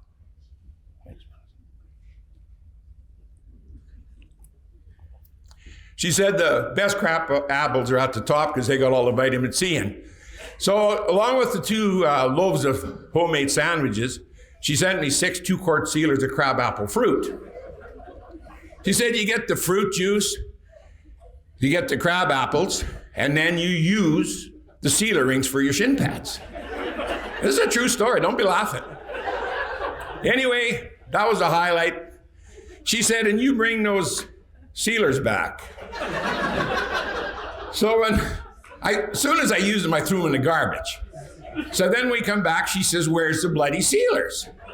I said, you know, I was sleeping on the train. I think I was coming through Montreal, and somebody stole them. My mom says, I knew you couldn't trust French people. Anyway, you know, as time went on, and I was sitting in the office when we got the Terriers rolling good with these guys here tonight and a bunch of other guys, and one of my farmer friends came in and he says, what do you do here, Chess? Like, you got a nice jacket on, and got your boots on, got the hair going. What do you do here? So I said, well, you know what? I'm kind of like a queen bee. I'm here. I don't really do anything, but I have a good bunch of guys around me. I have good coaches, good office managers, and good players. And one guy that's here with me tonight was instrumental in everything is Gary Carson. Gary and his wife Ramona from Esterhazy. You stand up, Gary. I know you don't want to speak, but you got to stand up. Not only did Gary Carson build this team that won the Royal Bank Cup and the one the year before, but he won the ones in 05, 06 that are in the Yorkton Sports Hall of Fame that Ed Zawatsky coached. I helped build, and then he took over. Gary Carson has been quite a guy for Yorkton hockey, an unsung hero. Then a little bit later, another guy come in my office. He says, how the heck do you get to be a general manager? Now, if you want to be a carpenter or electrician or a plumber, you can go to Parkland College or SciAS. If you want to be Dale Gatsky, he's at Malville going in for a firefighter. If you want to be a school teacher, you go to university like Jason Gordon. If you want to be a nurse or a doctor, you go to med school. But how do you get to be a GM? How do you? So there's hockey guys here. You know what it's called? The School of Hard Knocks. So what do you mean? Well, when I was in grade 6 on a Monday night, I came home from school and my mom says, you're not going to school Wednesday. There's the bull sale. We need to buy a Hereford bull and Father's not here, so you and me are going. We got 3 Hereford bulls circled in the catalog. You got to buy one. So I had been at auctions. My dad had bought me some horses, and you know, the little 400, 4.25, you know. But I wasn't paying attention. I was looking around at horses, probably talking to some young girls. So anyway, my mom said, you got to be ready to go. So we rolled in. So I was kind of dressed like I am tonight. Pair of cowboy boots, some Levi's. I had a black cowboy shirt with red roses and white piping on it. I got a guy there with a bowless tie. He's a cowboy right there. Anyway, probably like Hank Snow would have worn at the Grand Ole Opry. Now, when I look around here, it's a pretty young crowd here. I think the only guy that probably got a Hank Snow record in his basement is Dick DeRike. I could see him pulling it out after a big golf game and pouring a big glass of scotch and talking how good his golf game was. Anyway, back to the cow sale. Anyway, we're bidding. I got to bid these on a bull. We have a $600 budget. And my mom said it's $600. Smarten up. So we get there, and all of a sudden, the first bull that we circled, this little pulled Hereford, he went $800-900. He was gone. And then one went $700. So then I'm feeling the pressure. You know, like all you sports guys, you get butterflies. So I was getting like double butterflies because I got to cash in on this bull here. So it starts at 5 to here, 500. So I threw my hand. That auctioneer says, the kid in the cowboy shirt, you got the bull, 500. So I'm pretty excited. Then all of a sudden there's a farmer, a couple old farmers, they bid 5.25, 5.25. Then some Hutterites start bidding 550, 550, 550. Then another farmer goes 575, 775. So I got to grab this bull. So the auctioneer says, $6, 600. So I threw my hand up. He said, the kid with the cowboy shirt, you're on at 600. You're on. So I felt pretty good, but nervous. I was in grade 6, first time I bought anything, 600. Then the auctioneer starts pressuring. Like, do I hear 6.25, 6.25? Do I hear? So I says, son of a gun, I got to throw another bid in there. So I throw my hand up again. I got it at 6.25. So then the auctioneer's finally, he could see what happened. He says, sold to the kid in the cowboy shirt. So that's fine. Me and my mom go look at the bull, and I pat him on the head. Every one of our bulls we call Buddy. Buddy the Bull. Didn't matter if he was a Charolais or Hereford. I patted him on the back. I said, buddy, you got 35 really pretty girlfriends out at the ranch. You're going to have a heck of a summer. My mom looked at the bull and she says, my mom was a cattle person, and she said, oh, he's got a good hind quarter and we're going to do good on this one. Anyhow, we get in the truck and we're driving home with our truck. No radio. We had a brand new truck, Ron Caban, but no radio, because radios were $80. So all of a sudden we get coming, and you know what, in those days, you didn't go through Tim Hortons for a coffee. You didn't go to 7-Eleven for a slushie, you just went home. So we're driving home and my mom says, I got some good news and some bad news. I knew right away what happened. She said, you got a good bull, but you bid yourself up. It was $600, you had it. You panicked, you caved under pressure, and you bid another $25 bloody. She said, you think that we have $25 like just to throw around? She says, if you were working for a big company, you'd be fired. But she said, you're my son, so I hope you learn from your mistakes and smarten up. So then when I took over the job for the Terriers, when a guy like Taylor Thompson would come in and say, Chess, I could use some new elbow pads. Okay, $110. His dad just bought a $400,000 combine. But I can't say no to him because he's one of my key players. And you have to treat everybody good. When he leaves my office, he's got to be like the man. So I says, you know what, Taylor, there's a lot of pro teams talking about you down in the States, and you're going to have a future. So let's make a deal. You buy one elbow pad, and the team will buy you the other. So he agreed.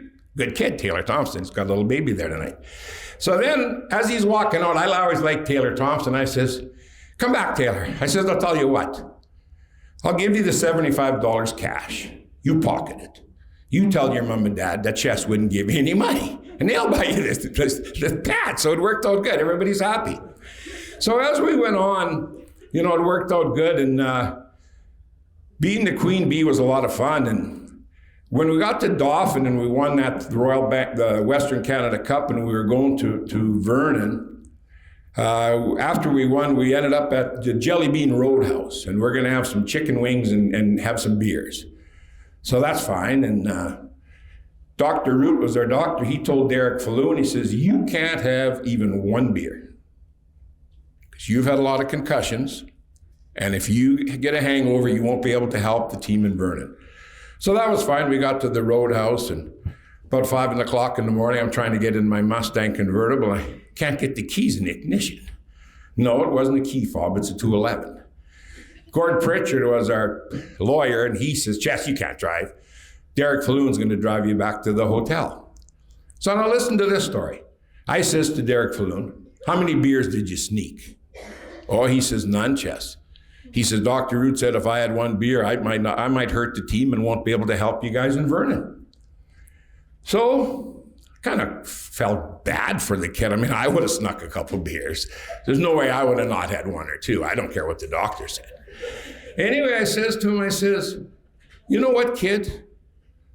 I'm going to tell you what, I've been around a long time. You're going to score a big goal in Vernon in about 10 days. You're going to score the biggest goal in your life. You're going to score the biggest goal in the history of the Terriers. So he said, I hope so, Chess. I hope you're right. We got out to Vernon. The first 2 games he doesn't play because he's still concussioned. So then all of a sudden we have a meeting. We got to put him in. We change the lineup out. We get winning. And you know what happened? Like you just heard, Derek Falloon scores a game-winning goal to win the Royal Bank Cup for the Terriers.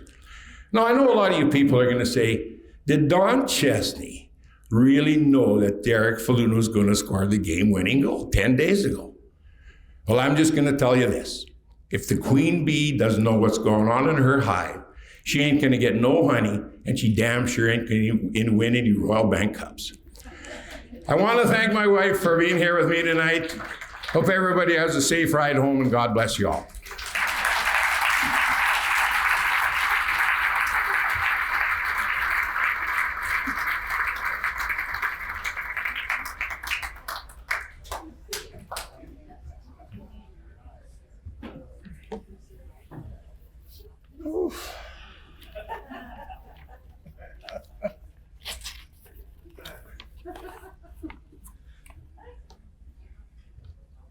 This is the end of the program, except I got a couple of things I would like to say.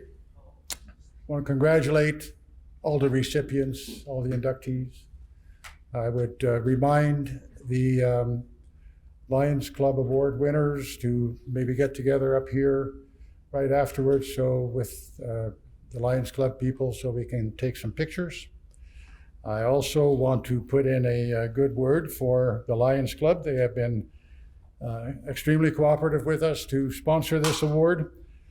If you had fun here at the Gallagher Center tonight, you can do it all again next Saturday night in the Flexi Hall when the Lions Club has their, it's a long name, the 2023 Wine, Spirits, and Beer Tasting Festival. I don't know what happens there. Probably has something to do with beer, wine, and tasting. But it's on next Saturday night from 6:30 to 10:30 at the Flexi Hall in this building. Right, Denny? Right. This concludes the awards presentations. You're welcome to stick around and visit with others. The bar will probably be open for a little while yet. You know, I was never a curler. I was never a hockey player. I swam recreationally, but Kathy's golf career reminds me of my own. Well, only in that we both played golf. When I was young, I was a really, really bad golfer. Now, after more than 55 years of dedication, lessons, practice, I can honestly say that I'm no longer young.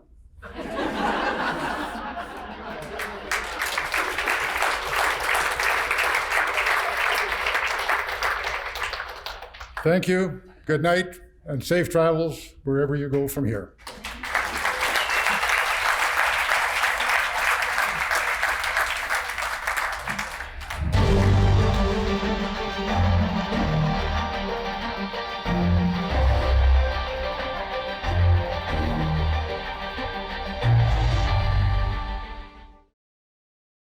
If you'd like to share your feedback on the program you just watched, contact us today